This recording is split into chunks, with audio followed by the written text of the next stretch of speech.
赶在台风登陆前，北市水利处赶紧启动河滨撤离作业，出动大型吊具，把引桥、流动厕所等统统调离。河滨公园的景观厕所总共116座，那还有引桥那10座，那还有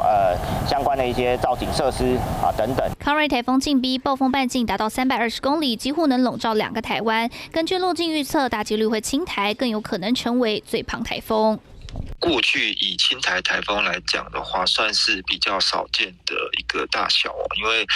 大部分的台风可能都是集中在200、250公里或者280公里这几个数字。过去像这样的台风，最近一次是2001年尤特台风，虽然当时只有侵台，但暴风半径却达到350公里。也有一说称，康瑞暴风圈十分广阔对称。透过风场资料显示，康瑞台风的暴风范围已经超过2015年的苏迪勒台风，而在历年登台台风中，康瑞台风可说是从1996年赫伯台风以来最胖的一个。它的外围跟这个东北季风有配合在一起的这个状况，所以台风的风场就变得非常非常的巨大。康瑞外围环流宽，专家预估暴风圈影响台湾时间不只会提前，甚至还会拉长。虽然目前各国预测几乎都是从台东会登陆，但若路径再往南修正，从恒春登陆恐怕威胁更大。从恒春登陆这条路径的话，它比较没有受到中央山脉的破坏，所以它更容易为西南部地区带来更多的风跟雨。康瑞台风转为强台，海陆景齐发，雷势汹汹，风雨不容小觑，民众得随时注意台风动态。三立新闻高冠孙罗佩台北采访报道。